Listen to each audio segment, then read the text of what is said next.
आज मैं आपको बताने वाला हूँ बालों की एक और नई दवा के बारे में, और ये है जैक इनहिबिटर्स। ये क्या चीज़ होती है? ऐसा कहते हैं कि जो एंड्रोजेनिक एलोपेशिया है फीमेल्स में और मेल्स में, जो बालों का झड़ना होता है, उसमें बाल की जड़ें अक्सर सही रहती हैं, लेकिन वो डोरमेंट फेज़ में रहती हैं, सोई हुई रहती हैं।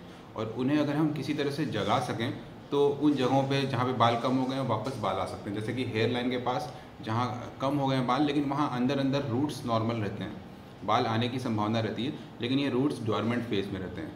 और इसकी वजह ये रहती है कि जो बालों की जड़ों में बाल बनाने वाली स्टेम सेल्स होती हैं, इसमें जैक स्टैक सिग्नलिंग पाथवे काम करता है। किसी सेल को कुछ काम करना है तो वो अपने सिग्नल को एक जगह से दूसरी जगह पर जो संदेश को भेजती हैं, उसको प्रोटीन्स के ज़रिए भेजा जाता है, और इसी को बोलते हैं जैक स्टैक सिग्नलिंग पाथवे। तो अगर हम इस पाथवे को रोक सकें तो ये संदेश जाना कि बाल नहीं बनाना है, डोरमेंट फेज़ में रहना है, ये स्टॉप हो जाएगा और बाल बनना शुरू हो जाएंगे। तो इसके ऊपर रिसर्चेस हो रहे हैं, और अभी ये एनिमल फेज़ में है, और ऐसा पाया गया है कि चूहों में जो प्रयोग किए जा रहे हैं, रैबिट्स में प्रयोग किए जा रहे हैं, कि अगर जैक इनहिबिटर्स को स्किन पे लगाया जाए तो उस एरिया में बाल वापस आना शुरू होते हैं। और इसी के साथ हमें एक नए पाथवे का पता चला। अभी तक तो जो दवाइयाँ थी वो हार्मोनल पाथवे पे काम करती थी। जैसे हमारे पास फिनेस्ट्राइड दवा है बालों की, ये 5 अल्फ़ा रिडक्टेज इनहिबिटर होता है, यानी कि जो एंड्रोजन हार्मोन है, जो मेल हार्मोन है, ये बाल की जड़ों को सेंसिटाइज करता है। उस पाथवे को अगर हम ब्लॉक करें तो बालों का झड़ना रुक जाता है और बाल वापस आते हैं।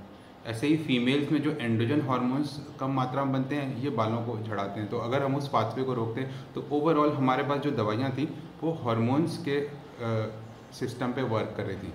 लेकिन अब हमें पता चला है ये प्रोटीन ट्रांसक्रिप्शन का दूसरा सिस्टम, जिसे जीनस काइनेज बोलते हैं, जैक स्टैट पाथवे। नाम इसका बहुत लंबा है, जीनस काइनेज और signal transduction and transcription activation proteins. तो जैकस्टेट जो है वो नया चीज़ हमें मिला है। इसकी जो दवाइयाँ हैं ये अभी ट्रायल फेज़ में है, फर्स्ट फेज़ ट्रायल चल रहे हैं, उसके बाद ह्यूमंस पे रिसर्चेस होंगे, और उसके बाद हमें ऐसी दवा मिलेगी जिससे कि हम उन जगहों पे बाल उगा पाएंगे जहाँ पर कि बाल की जड़ें तो सही हैं लेकिन बाल आना बंद हो गए हैं, जैसे एलोपेशिया एरेटा है, जैसे एंड्रोजेनिक एलोपेशिया है, या फिर जो स्ट्रेस रिलेटेड हेयर फॉल्स होते हैं उनमें भी।